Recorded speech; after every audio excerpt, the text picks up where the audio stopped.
3D printer is, there's various types. The ones we have are kind of the basic standard models you have for 3D printers, which is they take a spool, you might even want to think of it as like a bunch of thread, really, but it's plastic thread on a big spool.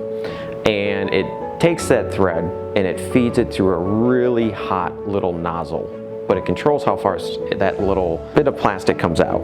And through some mathematics and algorithms and programming, basically you can print out almost any type of shape you want given the space you've got. And we have just some more of the basic ones that have like basically one color per print, but we've done a lot of exploring with them and been having a lot of fun. So the software used for 3D printing, there's a ton of it. I mean, honestly, you can use any sort of CAD software as long as it's for our purposes. CAD is computer assisted drawing.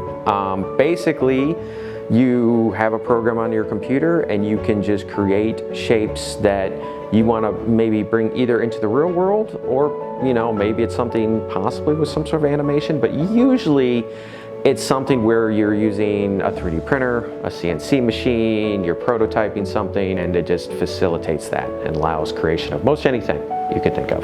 When you go around the CCA Commons in the classrooms, you'll see like little plastic things on the doors that just make sure the deadbolt stays within the door and doesn't like drag as you're moving the door around. We've put stuff on plexiglass to make sure the plexiglass doesn't and it has dragon logos on it and stuff to make sure the plexiglass doesn't move or anything. Framed where they it kind of looks like I scored or cut out like document slots in some of the plexiglass. And we put nice 3D frames on it at the front desk to make sure that looks good. It's been a learning experience for us, a lot of it. CCI does have these great 3D printers. We work pretty hard to keep them going. They're a great resource here. Please feel free to reach out if you got some idea. Maybe you're working with Raspberry Pis and you want a case or something.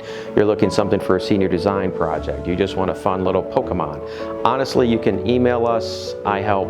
It's open for everybody, faculty, staff, and students, and we would be happy to try and print something out for you.